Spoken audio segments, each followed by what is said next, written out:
Hey up guys, so today's movie I'm discussing on the channel is the new film in the Shrek-verse, if that's even a thing. I guess you can just call it a Shrek spin-off. It's Puss in Boots: The Last Wish, and it's directed by Joel Crawford. Antonio Banderas has returned to voice the fearless feline cat, Puss in Boots, who has used up 8 of his 9 cat lives, so he embarks on this epic mythical quest with a couple friends to find the last wish so he can make a wish to restore his 9 lives. I wasn't expecting much from this film, to be completely honest, because the last few Shrek movies were kind of forgettable, and I didn't even watch the previous Puss in Boots movie. Should I have done? Is it good? If it is, let me know in the comment section down below.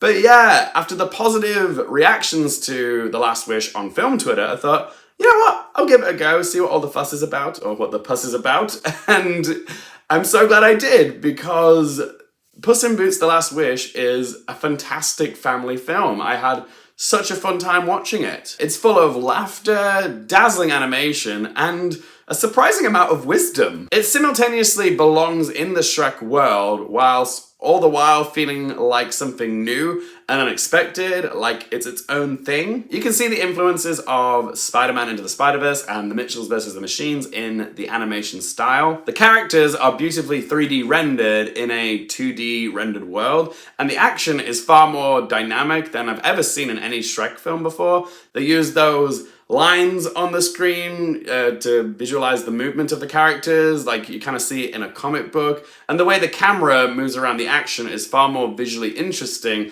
than it was in the previous Shrek films. And The Last Wish manages to recapture what the first 2 Shrek films did so well, which is to incorporate fairy tale stuff in a humorous and subversive way, but which also serves the plot. There's so many amusing nudges to fairy tale stories and characters, even the ones that Disney have become synonymous for, like with Mary Poppins, Alice in Wonderland, Pinocchio, and Aladdin, but they incorporate them in a way that helps benefit the story. Every fairy tale cameo or Easter egg helps move the plot along in some way, whereas you compare that to another recent release, Disenchanted. There's a lot of nods to previous Disney movies and fairy tales in that film, but they don't serve any other function than just a little treat for the viewers, just like, oh, there's the spinning wheel from Sleeping Beauty, but that's it. Also, the supporting characters in this film are very well established and explored. You've got some other very well-known fairy tale characters also looking for the last wish before Puss in Boots gets to it. Like, you've got Goldilocks teaming up with the 3 bears. Goldilocks is voiced by Florence Pugh, and the 3 bears are voiced by Ray Winstone, Olivia Colman, and who does the baby bear? One sec. Samson Kay, that's the voice of the baby bear. And all of them, apart from Ray Winstone, kind of sound like they belong in a stage production of Oliver Twist. Here, Goldie, this one's just right.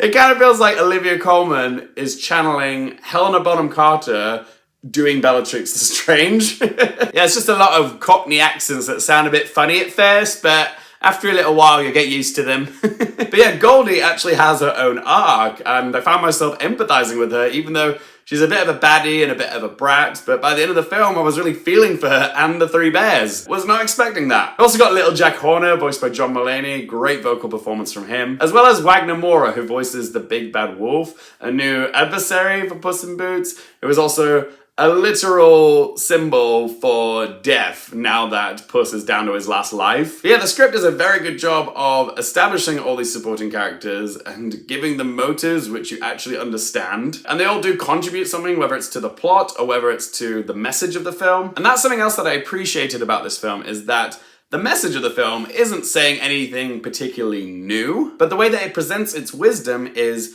creative and also sincere. It's just simple little things like stopping to smell the roses. Like, we need to learn to enjoy the journey, as well as sometimes the thing that we're searching for is already right in front of us. And we may only get one life, but we can't let fear stop us from truly living it. There is so much sage wisdom couched within all the fun and adventure and really exciting action pieces in this film. It really is such a well-rounded film. Like, I can definitely see it getting an Oscar nomination for Best Animated Feature. But what do you guys think? Is it gonna get the Oscar nom? Whatever you have to say, let your voice be in that comment section below. So let's ask them 3 questions. Firstly, would I watch it again? Absolutely. Really loved it. Can't wait to watch it again.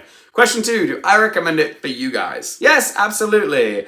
I noticed with the Shrek sequels that they progressively got more kid-centric than they were family-centric. Like, families could go watch it, but the kids would have a better time than the adults would with the later sequels. That's not the case with Puss in Boots: The Last Wish. Like, I'm a fully grown-ass man, and I had a tremendously enjoyable time watching this movie. You can clearly see the people that made this film were very inspired by Spider-Verse and the Mitchells, and they've adopted some of their methods to make a more engaging movie. And Puss in Boots: The Last Wish is easily the best Shrek-verse movie I have seen since Shrek 2. So yes, I highly recommend it. Go watch it in the cinema with your kids. They're gonna have a great time, but you'll have a great time too. And third question, what score to give it out of 10?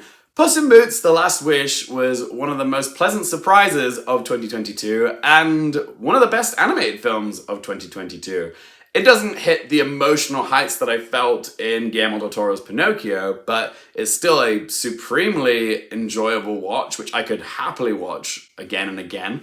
So I'm going to give Puss in Boots: The Last Wish a score of 9 out of 10. But as always, guys, it's just one bloke's opinion. I want to hear from you. Have you seen Puss in Boots? What do you make of this movie? What do you have to say? Let your voice be heard in that comment section down below. If you've enjoyed the video, I'm having that little thumbs up button. If you want more movie, TV, and Oscars-related content, don't forget to click subscribe. And if you want to follow me on any of my socials, Twitter, Instagram, Letterboxd, TikTok, it's all in that video description down below. And as always, thank you guys so much for watching. For more things related to movies, TV, the Oscars, and popcorn culture, I'm Nick Carefield, and I'll see you next time.